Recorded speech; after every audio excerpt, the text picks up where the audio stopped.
and welcome back to Tiny Artist TV. Today we are going to be drawing prompts 14 and 15. Again, I took a little break just because I need a little mental health day. So we're doing a combination of prompts hack and cat. Now, it would have been way too easy to do just a ghost cat hacking up some kind of ghostly hairball. So for this one, I kind of went back into one of my comfort zones, which is Japanese culture. So for today's prompt, the story behind it is this is the spirit of a cat who's owned by a shrine maiden and died of old age or some other kind of some other circumstance. And there's actually, and I had to look this up because I was again kind of inspired by Okami. There's a cat island, and so I kind of went in that direction with like these cat spirits that are just hanging out, not really bothering anybody. But apparently the traditional cat spirits in Japanese culture, there's two kinds. There's the bakeneko, which is more of like a demon cat, and then there's the Nekomata, which is similar but sort of different.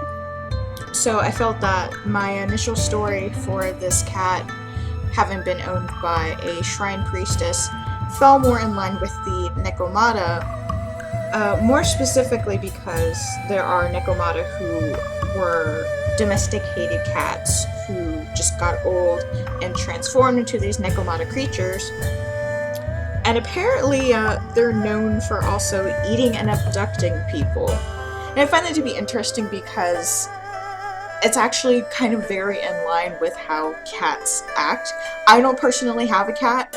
I have nothing against cats, but I have been told that cats, if their owners die, they will start to eat the dead body. So it's very in line with the Nekomata's behavior, and actually very fitting for this cat to have this axe to hack up her victims and have a little human snack there. I did really like working on this piece because she's adorable. She's just this little cat witch. And of course here, standard procedure, just working out the sketch after I play around with the design.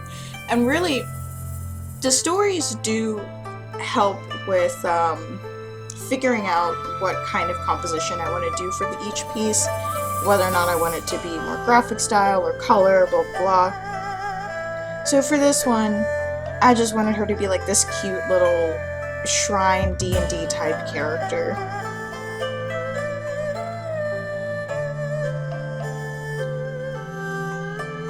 In this video, it does get to be a little, I don't know if you guys are familiar with the meme, draw the rest of the owl, but I've been having some problems running Filmora and GIMP at the same time, just with switching my tools. So as you can see here, I've had to resort to manually selecting the tools versus actually being able to pick them off of the screen of the tablet. So it gets to a point where I just kind of get frustrated with having to do that and just close it down, finish coloring, and then put it back on the screen. But you're not really missing anything because most of it is in the line art itself, and you do see the full process of the line art.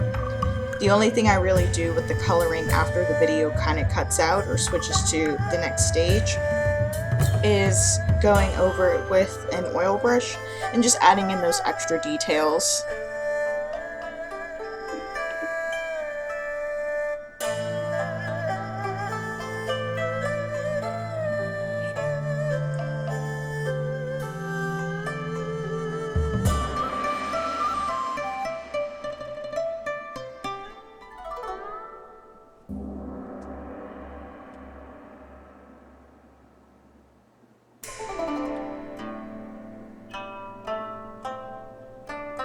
As you can see with the color palette, I'm picking mostly paler colors.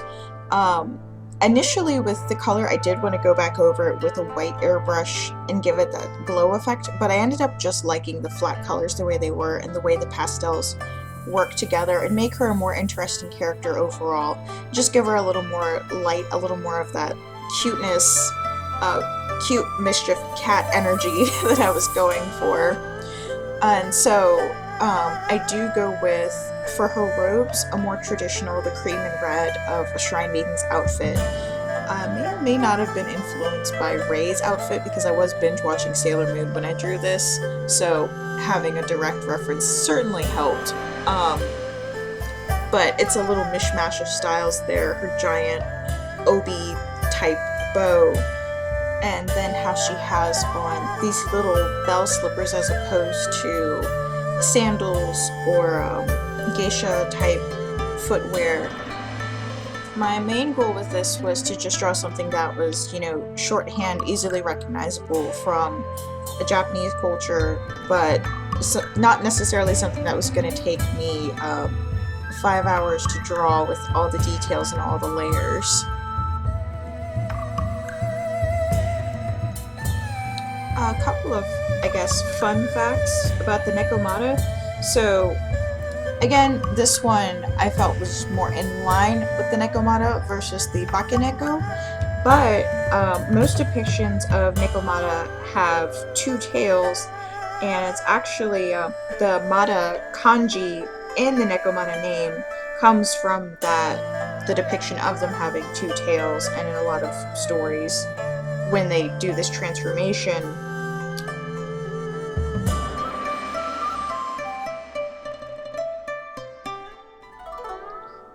There's a couple of different interpretations to the name itself, and that is the most popular one. But apparently, Nekomata are also associated with death and even necromancy. And that if a cat, before it transforms into a Nekomata, was poorly treated, the worse it was treated, the more powerful its necrotic powers are in its Nekomata form. And apparently sometimes they also are seen as misbehaving little old ladies. I just think that's adorable. Probably not for the victims of the little old ladies, but it's cute. Let's see here, as I'm scrolling through my notes, it says that they do haunt the people who have misbehaved against them, or the people who have wronged them, with visions of their dead relatives, and they are a worse spirit than the Bakeneko. But the Nekomata here, I guess it's appropriate that she's deceptively cute. She draws you in, and then she just hacks you to pieces for stepping on her tail.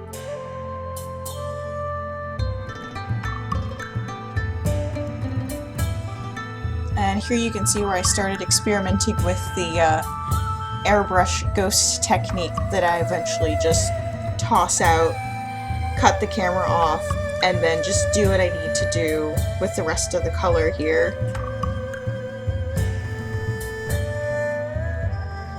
I did put in a considerable amount of effort to this part, but I was also really tired and really frustrated that my program was giving me all kinds of trouble, so I scrapped this bit. I do still emulate the swirly bits, but on a different layer. With this one, I'm doing it as a layer over top of the overlay, and I mentioned that a few videos ago. That's another technique that I use when I'm coloring sometimes to do details. With this one, the smudge was just too strong, and even when I lessened it, it wasn't giving me the texture and the detail that I wanted. So I'm still working through it.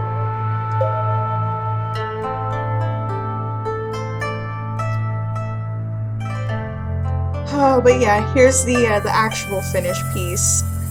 Well, I hope you guys enjoyed this video. Thanks for tuning in, and have a weird day.